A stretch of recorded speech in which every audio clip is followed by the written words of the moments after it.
사람이 만일 죽을 죄를 범함으로 네가 그를 죽여 나무 위에 달거든 그 시체를 나무 위에 밤새도록 두지 말고 그날에 장사하여 내 하나님 여호와께서 내게 기업으로 주시는 땅을 더럽히지 말라. 나무에 달린 자는 하나님께 저주를 받았음이니라.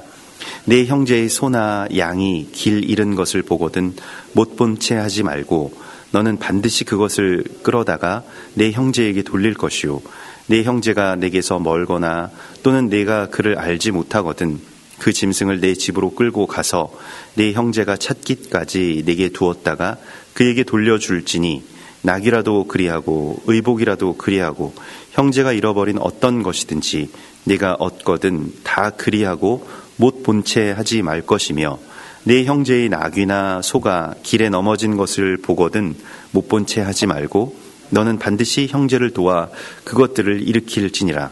여자는 남자의 의복을 입지 말 것이요 남자는 여자의 의복을 입지 말 것이라. 이같이 하는 자는 내 하나님 여호와께 가증한 자이니라. 길을 가다가 나무에나 땅에 있는 새의 보금자리에 새 새끼나 알이 있고 어미새가 그의 새끼나 알을 품은 것을 보거든 그 어미 새와 새끼를 아울러 취하지 말고 어미는 반드시 놓아줄 것이요 새끼는 취하여도 되나니 그리하면 네가 복을 누리고 장수하리라. 아멘.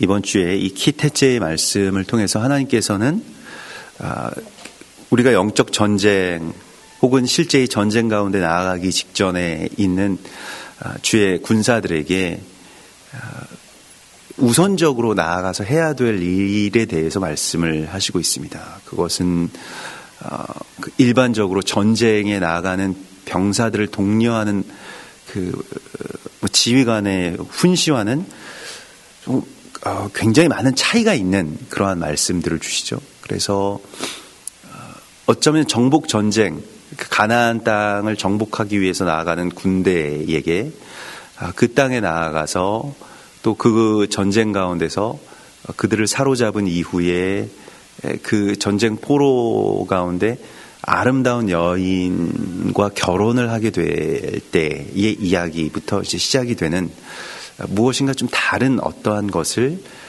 이렇게 해산하는 이야기, 이 태째라고 하는 것이 무엇인가 이렇게 낳다, 도출하다, 내다 이런 뜻을 갖고 있기 때문에요. 그러한 우리가 무엇을 지금 해산하고 있는가라고 하는 것에 대한 말씀을 하나님께서 우리에게 주십니다. 그리고 우리가 이 땅 가운데 나온 이유, 이 땅에 나와야 되는 이유, 우리가 이 땅을 살아가는 이유, 그리고 이 땅에 주의 이름을 갖고 그렇게 나아가는 그러한 그 목적이 무엇인지를 주님이 우리에게 말씀을 하십니다. 그래서 어제에 이어서 이제 오늘 21장의 이 마지막 부분을 보면 이 나무에 달아서 죽이는 사람의 이야기가 나옵니다. 죽을 죄를 범했을 때 여러 가지 어떤 처형 방식이 있었는데 일반적으로는 이제 돌로 쳐서 죽인다라고 하는 것이 일반적인 것이었습니다. 왜냐하면 이게 이제 시체에 접촉하지 않아야 되기 때문에 그렇습니다. 다 모든 것들이. 그러니까 이 시체에 접촉한다라고 하는 것은 자신의 부정을 그대로 뒤집어 쓴다라고 하는 의미가 되기 때문에 그 접촉을 하지 않고 징벌을 할 수 있는 것이 바로 이제 돌을 던지는 것이죠. 근데 나무 위에 단다라고 하는 것은 그 돌을 던지는 것보다 어쩌면 더 심각한 죄를 지었을 때 이러한 일들을 하게 되는데 이것은 어떤 한 본을 보인다라고 하는 뜻입니다. 그러니까 땅에서 돌을 던지는 것과 이 장대 위에 단다라고 하는 것은 더 심각한 그러한 그 징계 혹은 이 죽음을 통해서 어떤 본을 보이겠다. 이렇게 하면 안 된다라고 하는 본을 보인다라고 하는 측면이 아주 강하게 있습니다. 우리가 어제 어제 토라 포션의 이 마지막 지점에서 사람에게 완악하고 패역한 아들이 있을 때에 그가 율법도 듣지 않고 범죄하였을 때에 성문 밖으로 끌어내서 돌로 친다라고 하였습니다. 그것과 연관되어서 그런데 어떤 사람이 죄를 범함으로 내가 그를 죽여 나무 위에 달거든 이라고 하는 그러한 그 말씀이 있습니다. 일반적이지 않은 처형법이고요. 훗날에 예수와께서 그 나무 위에 이제 매달리시는 것을 이제 그 강하게 암시하고 예언하는 그러한 말씀입니다. 아들의 죽음, 그 패역한 아들의 죽음이라고 하는 것은 예수와께서 패역한 아들이 아니십니다만은 그러나 패역한 아들로서 죽으셨죠. 엘리 엘리 라바 사막다니라고 하는 그 말씀은 그 패역한 아들의 그런 절규와도 같은 그러한 말씀이었고, 그것을 대신 그러한 죄의 짐을 갖고 영문 밖으로 끌어내어지고 나무 위에 달리시는 그러한 그 모습을 우리는 알고 있습니다. 그래서 십자가의 의미와 오늘 나무에 달린 그 아들의 이미지가 우리의 눈에는 이제 겹쳐 보이게 되는 것이죠. 그래서 토라를 이제 그 바라보는 것, 뭐 토라를 푼다라고 하는 것은 우리가 이제 같이 풀어야 되는 그러한 이야기이겠습니다. 그러니까 십자가의 의미를 알지 못하는 자들에게는 그저 이것은 어떤 그냥 처형의 규례로만 보이게 되겠습니다만은, 우리는 이 안에서 오늘 이 신명기의 본문 안에서 예수와의 모습을 바라봅니다. 주님께서는 우리를 이 말씀을 통해서 그 골고다의 십자가 앞으로 이끌어 가시는 것이죠. 그렇기 때문에 이 토라의 말씀은 거듭 우리가 느끼는 바이지만 굉장히 복음적인 그러한 말씀이라고 하는 것을, 또 예수와에 대한 향기로 충만하다라고 하는 것을 우리가 보게 됩니다. 오늘 갈라디아서 3장 13절의 말씀을 보면 그리스도께서 우리를 위하여 저주를 받은 바 되사 율법의 저주에서 우리를 속량하셨으니 기록된 바 나무에 달린 자마다 저주 아래에 있는 자라 하였음이라. 이게 바로 이 말씀입니다. 그래서 저주를 받는 자가 나무 위에 달리는 것, 그것이 바로 예수와의 모습, 그 예수와께서 십자가에 달리신 것의 분명한 표징임을 이 갈라디아서는 담대하게 우리 가운데 증거하고 있습니다. 그런데 그 시체를 나무 위에 밤새도록 두지 말고 그날에 장사하여 내 하나님 여호와께서 내게 기업으로 주시는 땅을 더럽히지 말라. 이러한 말씀들은 아주 굉장히 어떻게 보면 그 세밀한 어떤 하나님의 규례들인데요.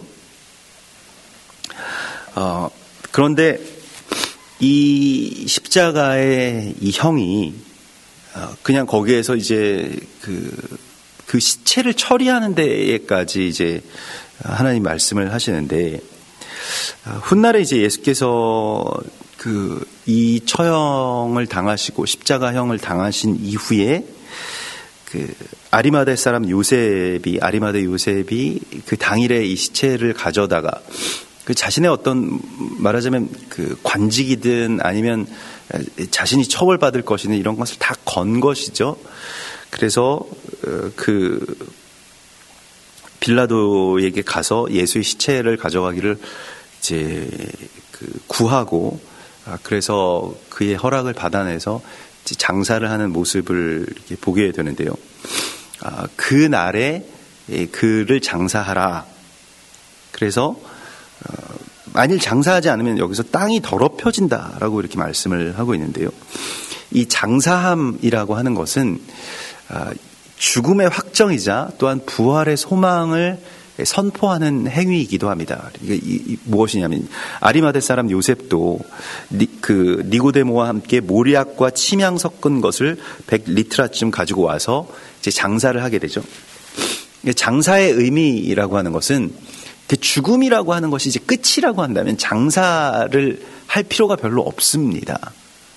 그렇죠. 그냥 이제 죽는 것은 끝이니까요. 그러나 이 히브리인들에게 있어서 이 죽음이라고 하는 것은 부활에 대한 소망을 이제 품는 어떤 시작의 지점이 되기 때문에 이것은 어떤 이 윤회와는 다른 이야기들이고, 또 뭐 천국에 올라가는 것과는 조금 다른 그러한 개념이라고 할 수 있겠습니다. 그래서 이제 장사를 한다라고 하는 것이죠. 그러니까 이 메시아가 이 땅 가운데 오시면 생명이 다시 다 이 땅에 있는 생명들이 다시 다 살아나게 될 것인데 그 살아날 것에 대한 소망을 이 나무에 달려서 죽은 자에게까지도 선포하라고 말씀을 하시고 있는 것입니다. 끝이 아니다. 이 장사가 이 사람의 종말이 아니고 다시 오실, 우리에게는 다시 오실이고요. 유대인들에게는 이제 그들이 기다리고 있는 메시아가 이 땅 가운데 올 때 그러한 부활의 역사들이 일어나게 될 것이다. 그래서 장사를 하고 시체를 매장하는 그러한 풍습이 그렇게 자연스럽게 생기게 된 것이죠. 물론 그 부활의 때에 어떤 그 시체가 보존되었다라고 해서 부활이 이루어지고 보존되지 않았다라고 해서 무슨 화장을 한다고 해서 그 부활이 이루어지지 않는 것은 아닙니다. 이 죽었던 생명이 일어나는 마당에 그 흩어진 모든 이 육신의 그러한 말하자면 분자들이 다시 모여드는 것이 하나님께 어떻게 어려운 일이 아니겠죠. 그래서 우리가 생각할 때 우리의 수준으로 이제 그 부활에 대해서 생각을 하는 것입니다만은 다만 하나님의 나라가 이 땅 가운데 임하시게 될 때 부활의 역사심이 일어난다라고 하는 것을 우리에게 소망하라고 말씀을 하시고 있습니다. 기독교나 한국 기독교의 문제라고 할 수 있는 것은 꼭 예수 믿고 죽어서 천국 가자라고 하는 거기에 모든 포커스를 다 맞췄다라고 하는 것입니다.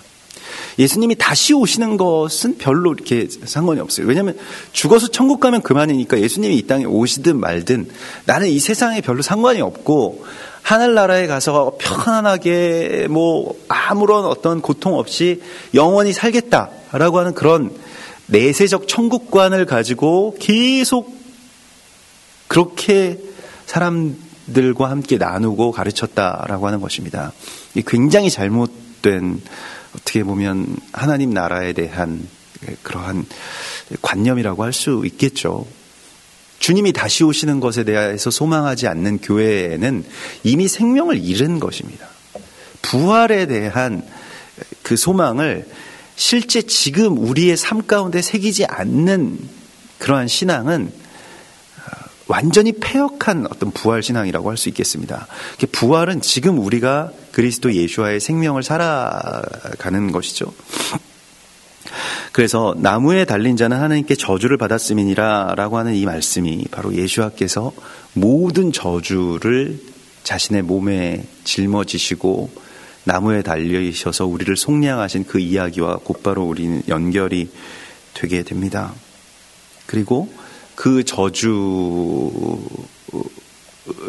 그 시신을 다시 이제 부활의 생명으로 소망하라고 하시는 아주 특별한 주님의 이 약속과 그 계시가 오늘 신명기 21장 23절의 말씀 가운데 새겨져 있는 것입니다. 이것은 그리스도 예수와의 십자가와 연결시키지 않으면 별로 이렇게 크게 의미 있는 그런 말씀이 아닙니다. 대부분의 이 토라의 말씀들이 다 그렇습니다만은. 그래서 이 땅이 더럽혀진다라고 하는 것은 그 아들의 생명을 그냥 저주의 대상으로서 선포하고 또 저주의 대상으로서 치부해 버리게 될 때 이 땅이 오염된다라고 하는 것을 하나님이 다시 한번 말씀을 하시고 있습니다. 이 땅이 오염이 되면 어떤 일이 일어나냐면 땅에 대한 심판이 반드시 일어납니다. 땅의 정화라고 하는 것이기 때문에요. 내 아우의 핏소리가 땅에서부터 나에게 호소하는 것을 내가 들었노라 라고 말씀하시는 그 가인과 아벨의 사건 이후로부터 계속해서 그 땅이 신음하는 소리를 하나님이 들으십니다. 그러니까 땅이라고 하는 것은 어떻게 보면 그 사람이 맡아서 다스려야 되는 그러니까 살아있는 생명체와 같은 것이죠. 우리가 지구라고 하는 것을 살아있는 생명체로 이렇게 보지 않습니까? 그런데 이 지구가 신음하고 또 하나님께까지 호소하는 지경에 이르게 되면 어떤 땅이든지 피를 너무 많이 흘리게 되고 그런 호소가 하나님께 들려지게 되면 그때는 반드시 어떤 심판들이 일어나게 되고요. 하나님께서 보시는 것은 이 희년의 시간 가운데, 그러니까 이 주빌리가 그 온전하게 성취가 되지 않으면, 그러니까 그 땅에 살아가는 사람들의 어떤 공의와 그 정의의 법도들이 어디에서부터 나오느냐라고 하면 이 땅이 이제 풀려나는 것에서부터 나오게 되는데, 마치 여기에서 이제 그의 아들을 욕보이고 저주하는 대로 계속 매달아 놓게 되면 그렇게 되면 이제 이 땅에 대한 심판이 그렇게 임하게 됩니다. 그래서 하나님께서는 이제 이 땅을 가르시면서 이 땅 가운데 오신다라고 말씀을 하셨고요. 그리고 다윗도 그 사울 왕의 시체를 그 매달아 놓았다라고 하는 그 소식을 듣고 가서 그 시체를 내려서 장사를 하죠. 그래서 그 생명에 대한 이 소망을 하나님께 맡겨 올립니다. 우리에게 있어서도 이 죽음이라고 하는 것을 어떻게 바라볼 것이냐, 또한 그 저주에서 끝난 이야기들을 그냥 저주로 확정 짓는 것은 그 하나님의 마음의 뜻과 일치하지 않습니다.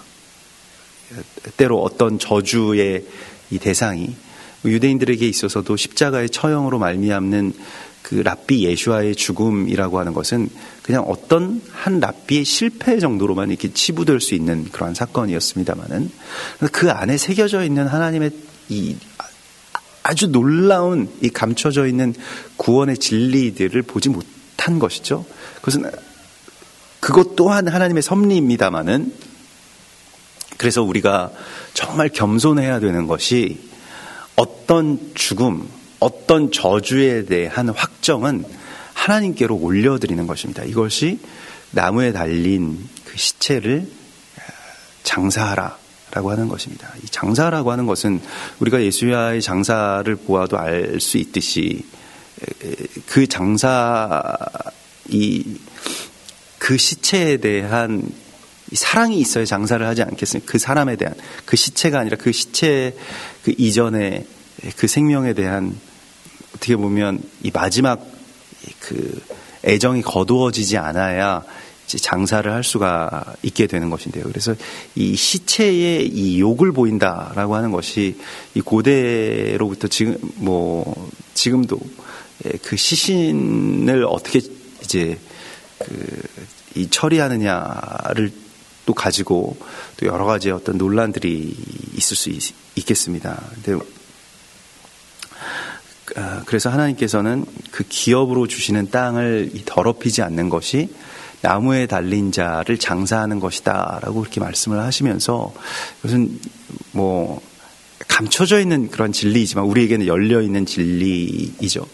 예수와의 부활, 그리고 그 부활하신 예수와께서 또 이 땅의 모든 죽은 자들을 다시 산자로 만드실 바로 그 날을 기대하라고 하는 하나님의 뜻을 우리 가운데 오늘 그렇게 드러내시고 있습니다. 그리고 이제 22장에 가면 어찌 보면 그 세부적인, 좀 달리 말하면 사소한 어떤 규례들을 계속해서 말씀을 하시는데요. 첫 번째로는 어떤 소나 양이 길을 잃은 것을 보거든 못 본 채 하지 말고 그것을 반드시 끌어다가 내 형제에게로 돌리라 라고 말씀을 하시고 있습니다. 여기서 나오는 말은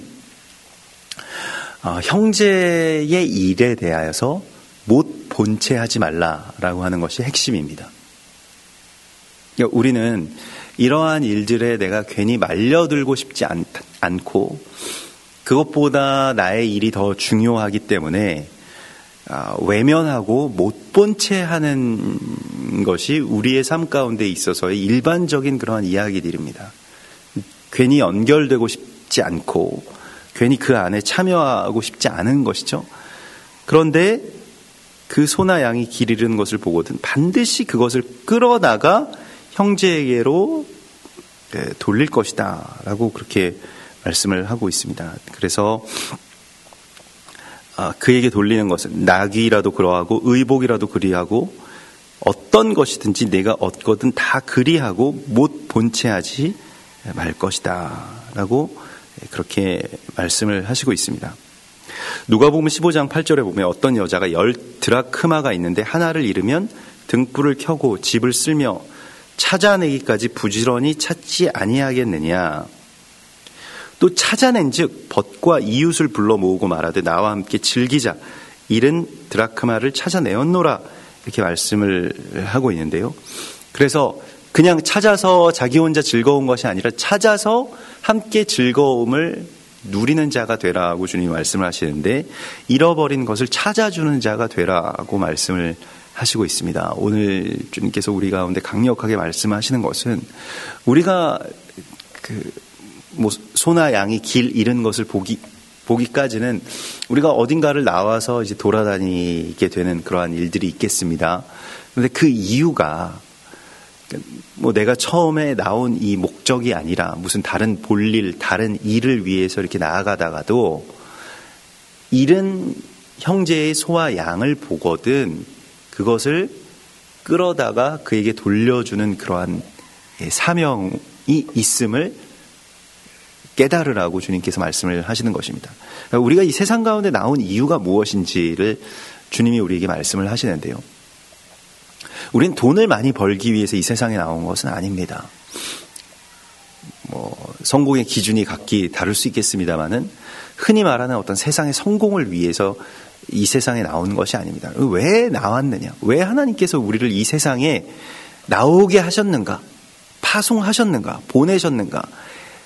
기태째의 이 사명으로 나아가게 하셨는가라고 하는 것에 대해서 우리가 이제까지 생각했던 일반적인 우리 삶에 있어서 또 무슨 그걸 어떤 사람들은 성취라고 말하고 어떤 사람들은 사역이라고 말하고 어떤 사람들은 다른 어떤 삶의 어떤 목적이라고 말하는데 그런데 그런 거를 가지고 나와서 사는 것처럼 여겨지다가 하나님의 마음을 만나게 되면 내가 형제의 잃어버린 소와 양을 되찾아주기 위해서 나온 것이구나 라고 하는 것을 깨달으라고 하는 것입니다.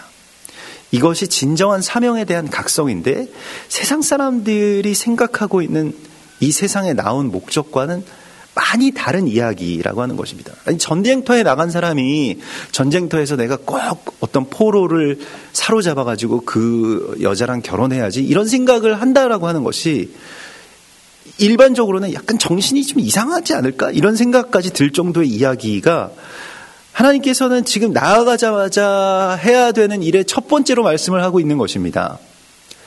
그리고 어떤 사람이 길을 걸어가는 여러 가지 어떤 분명한 목적이 있었을 텐데 그런데 형제의 잃어버린 소나 양을 만나거든 그를 돌려주는 것을 다시 이 최고의 목적으로 두라고 말씀을 하시고 있는 것이죠. 내가 중요하게 생각하고 있었던 것들, 그것 때문에 외면했던 많은 일들에 대해서 다시 눈을 돌리라고 말씀을 하고 있습니다. 여러분, 우리의 기준은 어디에서부터 우선순위가 정해졌습니까? 그 가격표는 과연 무엇을 따라서 기준이 정해져 있는 것입니까? 하나님께서는 계속해서 우리에게 어떤 가치에 대한 기준을 하나님의 마음과 그 사랑에 두라고 말씀을 하시고 있습니다. 그래서 내 형제의 나귀나 소가 길에 넘어진 것을 보거든 못 본 채 하지 말고 너는 반드시 그 형제를 도와 그것들을 일으킬지니라. 그래서 하나님과 우리와의 사랑, 이 형제를 위하여 자기 목숨을 바치는 데까지 이르는 그 사랑의 이야기들을 못 본 채 하지 말라라고 하는 말씀으로 그렇게 우리에게 말씀을 하시고 있습니다. 왜냐하면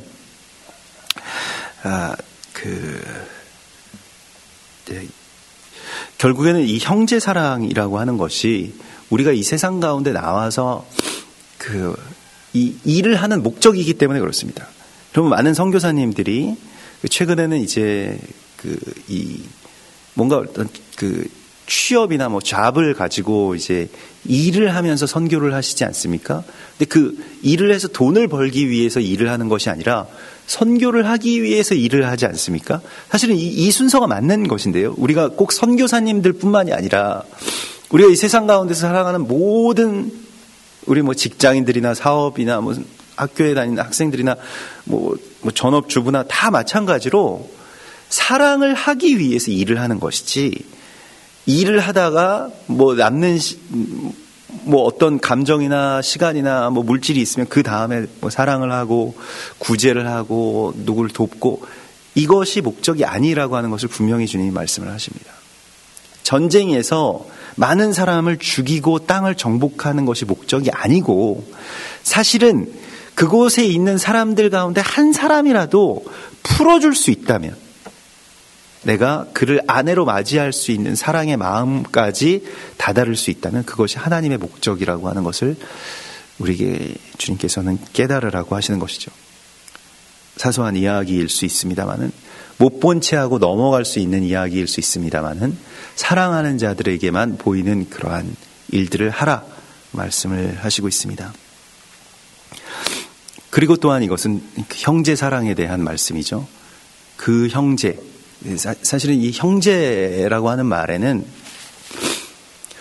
물론 우리가 제일 가까운 어떤 뭐 친척 또는 제일 가까운 사이라고 하는 뜻이 있을 수 있겠습니다만은, 형제라고 하는 이 말 속에는 이미 가인과 아벨의 시간에서부터 계속해서 우리에게 또 다른 의미의 원수의 의미를 우리가 갖게 됩니다. 다시 한번 생각해 보면 형제의 소나 양이 길을 잃은 것을 보면 당연히 가서, 우리도 생각을 할 때 당연히 가서 그것을 도와주고 그렇게 일으켜주고 집으로 이렇게 돌려보내고 하는 것을 일반적으로 생각하겠습니다만은, 여기서 뭐 어떤 경우에 못 본 채 하게 될까요? 어떤 형제의 소나 양이 길을 잃고 길에서 넘어졌을 때 내가 못 본 채 하면서 걸어가게 될까요? 내가 미워하는 형제. 이것은 예수님께서 이 말씀을 하실 때 선한 사마리아인의 이야기와 곧바로 연결이 됩니다. 그냥 이 형제가 아닌 것이죠. 그래서 이것은 모든 이스라엘의 그 지파들의 이야기와 또 우리의 이야기도 사실 같은 것입니다만은, 이 형제는 이미 원수가 되어버린 형제라고 하는 어떤 뉘앙스가 있습니다. 당연히 뭐 친한 형제의 소나 양이 어디에 빠져 있으면 그 당연한 일 아닙니까? 뭐 하나님이 굳이 말씀하실 필요가 없습니다. 당연히 형제에게 형님, 동생, 뭐 이런 당신의 이 소나 양이 여기에 있길래 내가 가져왔습니다. 이거 당연한 이야기인데요. 그런데 어떤 사람들은 형제의 소나 양이 어딘가에 빠져있는 그 곤란의 처지에 있는 것을 보고도 못 본 채 한다라고 하는 것입니다. 굉장히 두려운 말씀이고요. 실은 이 찔림이 계속해서 우리가 뭐 지금 굉장한 어떤 국가적인 위기의 시간 가운데 들어왔습니다마는, 우리의 형제에 대한, 또 북녘 땅의 백성들에 대한 그 외면이라고 하는 것으로 계속 우리 가운데 하나님께서는 말씀을 하고 있습니다. 우리는 이제 어떤 그 대치, 북한이 얼마나 악하고 얼마나 많은 그 위협이 되는가라고 하는 것에 대해서는 초점을 굉장히 많이 맞추고 거기에 대해서는 굉장히 깨어 있으려고 합니다만은, 또 다른 측면에서 우리의 형제들이 그곳에서 죽어가고 있고, 정치범 수용소든 또 도처에서든 그렇게 신음하고 있는 것에 대해서는 일관되게 그 외면하는 것, 그게 차라리 더 좋은 것이다 라고, 어떤 정치적인 목적이든 아니면 이 사랑이 없음에 대한 무관심이든 간에 그런 일로 그저 치부해 왔다라고 하는 것입니다. 어쩌면 지금 그런 그 마지막 지점 가운데 우리가 왔다라고도 생각이 되는데요. 그래서 이 형제의 뭐 어떤 면에서는 우리가 지금 그런 위협이 되기 때문에 지금 그런 생각을 한다라고 하는 것이 뭐 논쟁적인 이야기가 되겠습니다만은 이 형제의 고통이라고 하는 것을 우리가 함께 느끼지 못하는 처지에 들어가게 되는 것은 굉장히 비극적인 이야기입니다. 그러면 외면하게 되고 또 분리가 되게 되고 그리고 서로 죽이게 되는 그 사단의 길로 이제 가게 되는 것이죠. 그래서 이 형제 사랑에 대해서 성경은 계속해서 우리 가운데 말씀을 하시는데요. 근데 우리는 그것이 우리의 삶에 있어서 우선순위도 아닐 뿐더러 어떤 면에서는 되지도 않는 이야기처럼 느껴지기도 합니다. 그런 형제를 사랑한다라고 하는 것에 대해서요. 형제라고 하는 존재만큼 이 잘잘못을 제일 많이 따지게 되는 그 대상도 없을 것입니다. 굉장히 가까워야 되는 대상임에도 불구하고 우리가 다 알지만은 그리고 더 많이 흠결을 보게 되고 또 찾게 되고 그것 때문에 서로에게 상처를 주게 되는 어떤 그러한 존재들일 것입니다.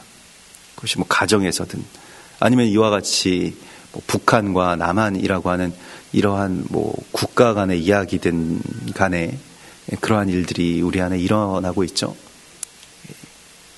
우리가 어떻게 할 것이냐. 뭐 지금 너무 절망적인 어떤 상황들이고 어떤 뭐 해결책이라고 하는 것이 있을 수가 없는 이제 그러한 시간까지 왔습니다. 그래서 뭐 여러 가지 이야기들을 합니다만은 뭐 간단하게 봐도 아무런 해결책을 우리가 갖고 있지 못하다라고 하는 것으로 이제 그 결론을 지을 수 있겠는데요.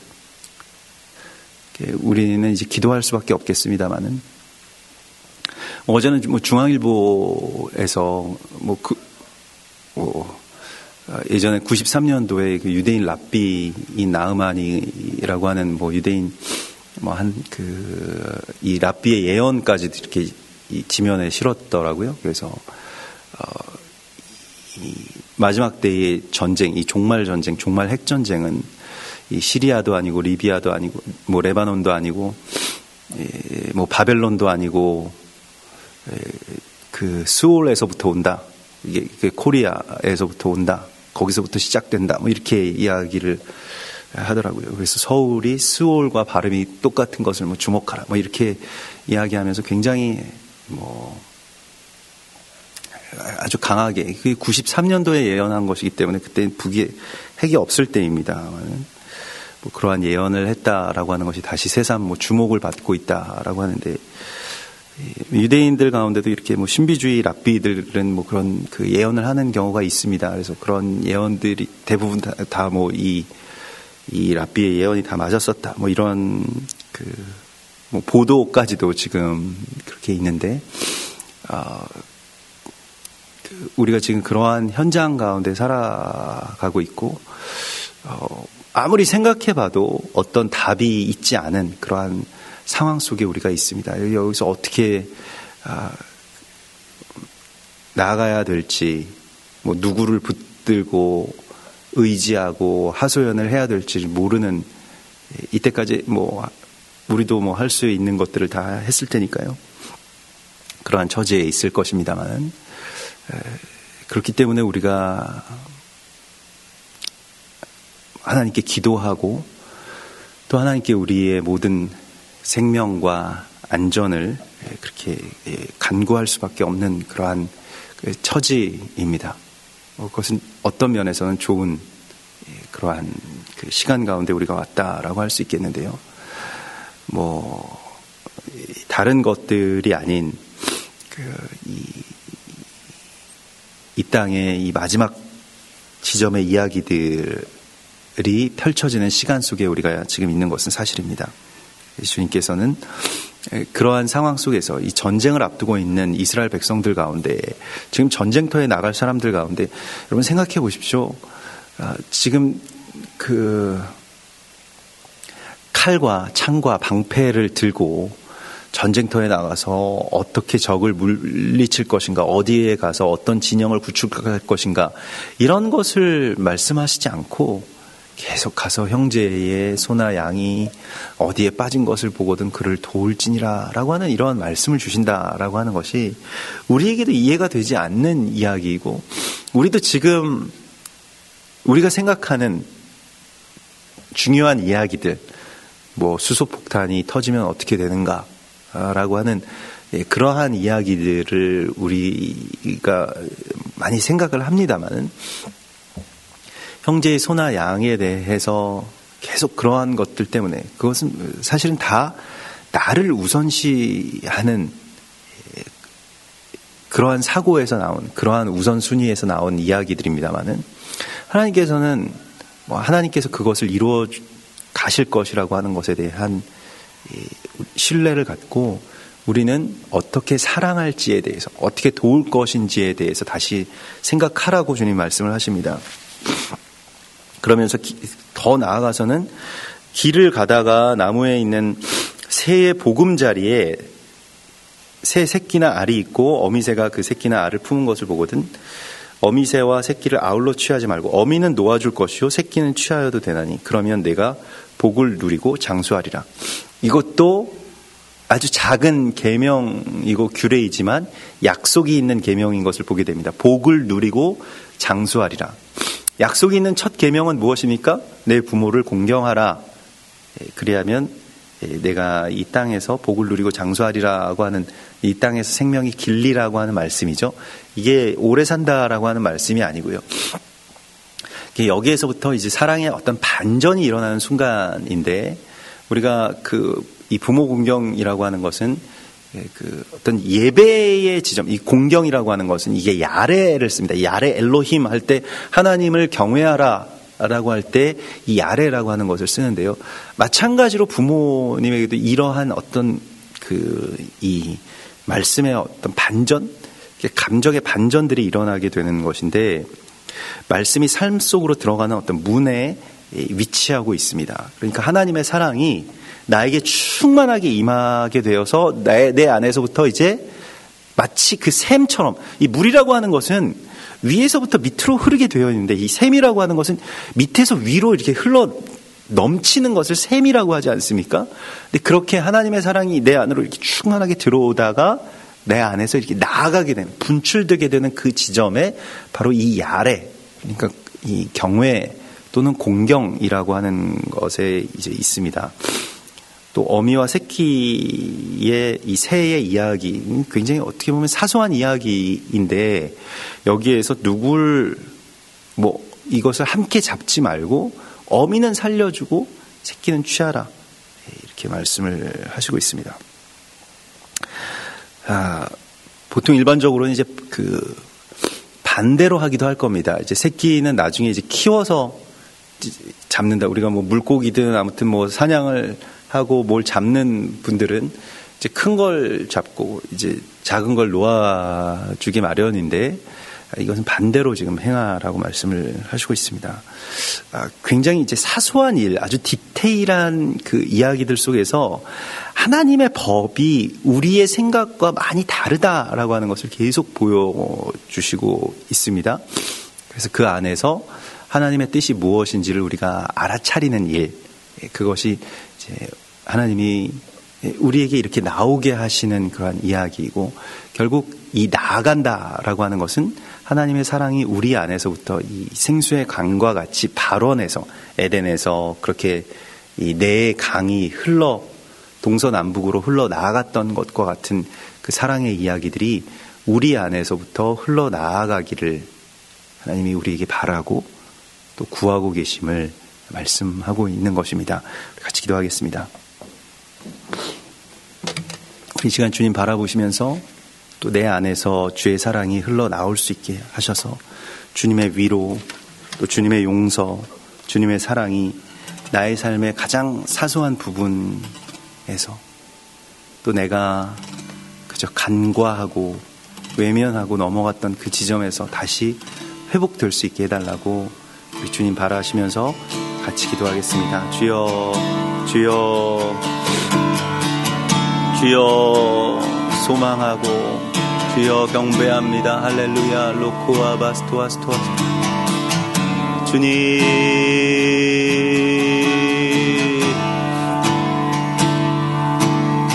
주님,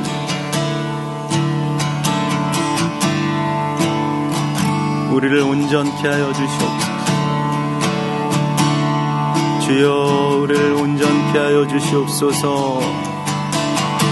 주여, 로코아 바스토아스토아. 주님, 우리를 온전케 하여 주시옵소서.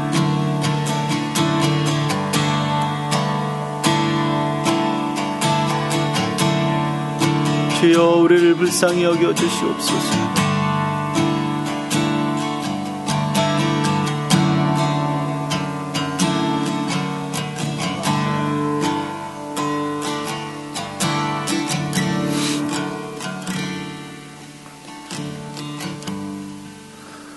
오 주님, 참으로 우리가 이 땅 가운데서 하나님의 사랑과 생명을 내는 자들이 되게 하여 주시옵소서.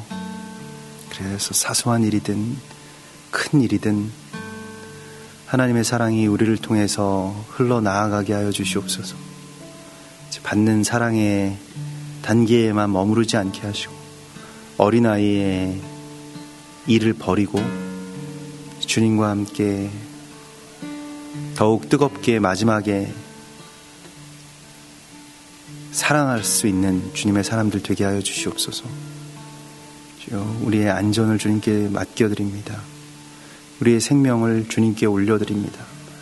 이제 주님만이 우리를 살게 하실 수도 있고 죽게 하실 수도 있다라고 하는 것을 인정하고 고백합니다. 그러나 우리는 남은 자로 또 이 땅 가운데서 끝까지 주님의 사랑을 흘러가게 하는 그러한 주의 사람들로 살게 하여 주시옵소서. 모든 두려움을 넘어선 하나님의 능력과 사랑과 절제하는 마음 가운데로 우리를 이끌어 주시옵소서. 거룩하신 예수와 메시아의 이름으로 감사하며 기도드리옵나이다. 아멘. 하늘에 계신 우리 아버지시여, 이름이 거룩히 여김을 받으시오며 나라의 임하옵시며 뜻이 하늘에서 이룬 것 같이 땅에서도 이루어지이다. 오늘날 우리에게 일용할 양식을 주옵시고 우리가 우리에게 죄 지은 자를 사하여 준 것 같이 우리 죄를 사하여 주옵시고 우리를 시험에 들게 하지 마옵시고 다만 악에서 구하옵소서. 대개 나라와 권세와 영광이 아버지께 영원히 있사옵나이다. 아멘.